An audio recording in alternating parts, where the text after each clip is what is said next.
né? E aí, galera, a gente vai passar para vocês aqui um overview sobre a ferramenta do Zap, da WASP.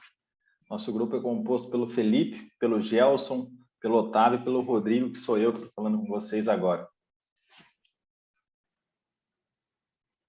Vamos lá, apresentar um pouco sobre a ferramenta Zap da WASP, né? O que é essa ferramenta? A gente separou algumas características aqui para poder explicar. Ela é uma ferramenta de pentest de fácil usabilidade, é um dos principais projetos mais significativos da WASP. É uma ferramenta de scan e pentest simples e de fácil usabilidade. Ela é uma ferramenta open source, gratuita e bem documentada. Dentro do próprio site existem guias para utilização, então são guides bem completos, com bastante conteúdo. Passando para mais algumas características.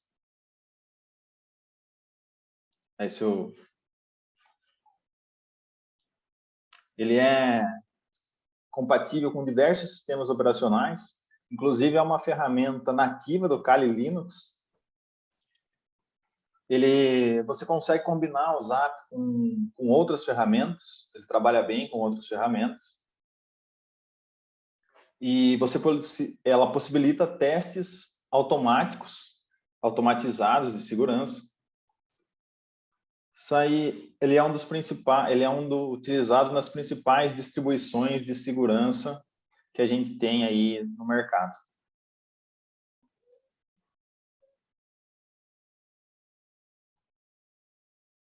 Agora, a parte de como utilizar essa ferramenta.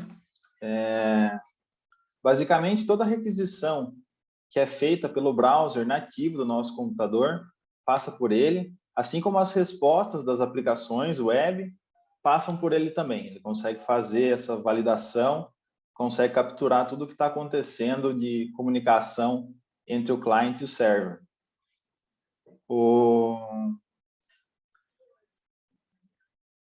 A gente tem aí um termo de point and shoot, né, que ele está pronto para você rodar. Assim que você clica na ferramenta, ela de forma automática consegue fazer um scan. Entretanto, ela é bem dinâmica e pode ser configurada a fim de atender melhor a necessidade de cada projeto, de cada negócio, de forma manual. Então, você consegue fazer a configuração manual também da ferramenta sem precisar usar o scan automático. Essas ferramentas que a gente listou aí, elas estão sendo mais explicadas num vídeo que a gente vai passar para vocês agora, referente ao funcionamento e aplicabilidade da ferramenta.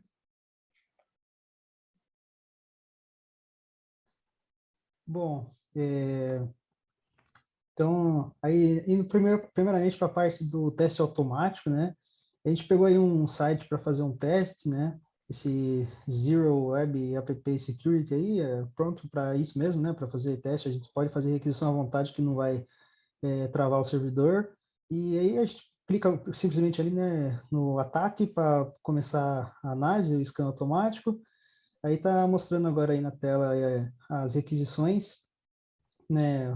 Primeiramente aí a requisição, a hora que ela foi, depois o tempo de resposta dela, né? A gente vê que é rápido aí o tempo de resposta. O método HTTP que está sendo requisitado, a URL gerada a partir desse método HTTP, o código, né? 404 não encontrado, 200 ok, 302 que quando é encontrado, quando ele responde bem, o tempo de resposta, o tamanho do cabeçalho, o tamanho do corpo de resposta e etc. Vários dados aí referentes à requisição. Embaixo a gente tem aí os alertas, né? Onde o laranja é de média prioridade, o vermelho é crítico, o amarelo é de baixa prioridade, o azul é de apenas informações, né? Que é relativo aos alertas, né? A cada requisição que ele vai fazendo, a gente tem que ver aí com relação à severidade daquela vulnerabilidade. Ali em cima também tem aí algumas abas que a gente pode ter mais detalhes com relação a tudo isso que está sendo explorado na aplicação. E aí uma tela mais explícita com relação aos alertas, né? Você pode ver mais detalhes dele, por exemplo, ausência de tokens anti-CSRF. Aí você clica ali, você pode ter mais detalhes com relação a essa vulnerabilidade encontrada, né? Do ladinho direito está alguns detalhes a mais aí. E a gente pode também ver ali embaixo, ó, que ele tem a ver com Broken Access Control, né, com relação ao top 10, o ASP, muito famoso. E aí tem, por exemplo, até solução aí, uma exemplificação de uma solução possível para uma vulnerabilidade dessa. Então, essa parte já tem muito a ver mais com a aplicação em si, né? Depende de como o site foi feito. Tem mais a ver com um cara que desenvolveu ali, ele pode estar olhando aí e ter já uma noção boa do que ele pode fazer para poder mitigar essa, essa vulnerabilidade, né? E também clicando aí por exemplo, ali na parte do index.html ali, a gente consegue ver no código referente a essa parte referente a esse get que foi feito aí no HTTP, né? E HTTP. E também tem muito ligado com a forma que foi a aplicação, provavelmente o desenvolvedor, a pessoa que está mais a par dentro da aplicação vai conseguir entender melhor.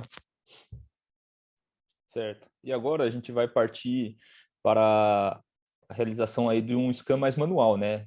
Onde a gente consegue aproveitar outras features que tem nessa ferramenta, como breakpoint, aplicação de fuzzes, como no caso de aplicação de scripts de SQL injection, ou então de ataque bruto, né? Com diversas strings e outras ferramentas que estão dispostas na ferramenta. Aí, então, a gente clicou no manual ataque, colocamos o Chrome, né, que é o que está instalado na máquina. Logo em seguida, ele abre o nosso browser. A gente tem que esperar um pouquinho aí, porque ele vai carregar a ferramenta no browser, que também vai dispor de alguns botõezinhos aí que a gente pode utilizar durante a navegação, né? E à medida que a gente vai navegando na web aí, pelo próprio browser, ele vai listando no fundo ali, no Zap, né, essa troca de informação. Então, vamos tentar fazer o acesso a uma conta, né? Vocês podem ver ali no fundo que ele colocou mais informações. Certo? Bem, então o que a gente vai fazer? A gente chegou agora nessa aba de login, né? Vamos inserir, então, um usuário para login e uma senha, certo? E quando a gente fizer isso, a gente também vai colocar o quê? A gente vai ativar o breakpoint. Por quê? Eu quero ver o envio dessa solicitação de login. Então, agora ele apareceu uma mensagem porque está atualizando o site, né? Não era a minha intenção. Eu coloquei, então, agora o login, um pass, ativei o breakpoint, solicitei o login. Como a gente está trabalhando uma ferramenta que funciona como um proxy, ele para o envio. No caso, vocês podem ver que está atualizando a página, né? Não foi enviado para a web e a gente está fazendo essa análise do momento. O que a gente vai fazer agora? Em vez da gente continuar, a gente vai ir no Zap ali no fundo, né? A gente vai clicar com o botão direito, selecionar o fuzz, certo? Como a gente não tinha selecionado o texto, ele colocou uma coisa aleatória. A gente vai pegar a área em que a gente quer aplicar um código ou string, então vai ser os payloads, né? Então, nessa aba aqui, onde está o tipo strings, a gente pode digitar diversas palavras que vão ser tipo tentativas do software inserir nesse campo. Então, admin, Maria, 1, 2, 3, 4, 5, certo? E vamos adicionar também alguns outros scripts do tipo, pode ser injection, né? Vamos fazer de SQL injection. Então a gente vai colocar essas duas bibliotecas que já estão base aí na própria ferramenta, né? Ela é bem rica nisso. Em seguida, o que a gente vai fazer agora é iniciar o fuzz, né? Então o que vai acontecer durante esse processo? Ele vai pegar essa área destacada e começar a aplicar essas strings e esses SQL injection, certo? E agora a gente vai ver de fundo aí tudo o que aconteceu, as respostas que ocorreram. Como vocês podem ver, ali no final da tabela a gente tem os payloads que foram colocados, né? No caso, admin. Depois a gente tem a área, o código de resposta, né? 302, um motivo, né? Found, tempo de resposta, etc. E vocês verem que rodou todos aqueles strings e scripts. O WhatsApp ele tem também uma ferramenta que gera o relatório de tudo que foi feito ali durante essa tentativa de ataque. Então, aí nós podemos ter todas as informações que foram geradas, um breve resumo, as tabelas falando do risco em relação à confidencialidade, cada um desses pontos. tipos de ataque, o grau de ataque, a classificação desse ataque, quanto se é um risco médio, baixo, os alertas que foram gerados.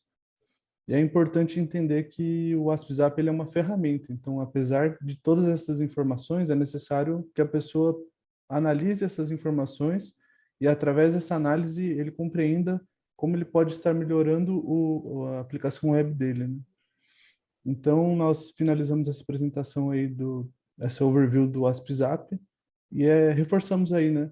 É uma ferramenta open source, ela, apesar de ser necessário um certo conhecimento técnico acerca de algumas áreas que foram abordadas, a própria WASP, ela tem muita documentação, então isso facilita até mesmo no aprendizado. Isso é muito importante aí para você estar desenvolvendo mais a sua capacidade de ataque e de desenvolvimento seguro. É uma ferramenta reconhecida internacionalmente, né? Diversos tipos de ataques podem ser feitos, como foi demonstrado, e ela pode ser aplicada em diversas fases ali de desenvolvimento do software. Então, você não precisa estar com o software completo em ambiente de produção para que você possa testar essa ferramenta, para que você possa usar essa ferramenta. Mesmo durante o desenvolvimento ali, você pode utilizar o WASP-ZAP e em toda a fase de desenvolvimento do código já está pensando na segurança do seu projeto. Nós estamos à disposição aí para maiores contatos, seguem contato de cada um, meu, do Gelson, do Otávio e do Rodrigo. E finalizamos aqui nossa apresentação. Muito obrigado. Obrigado a todos. Obrigado.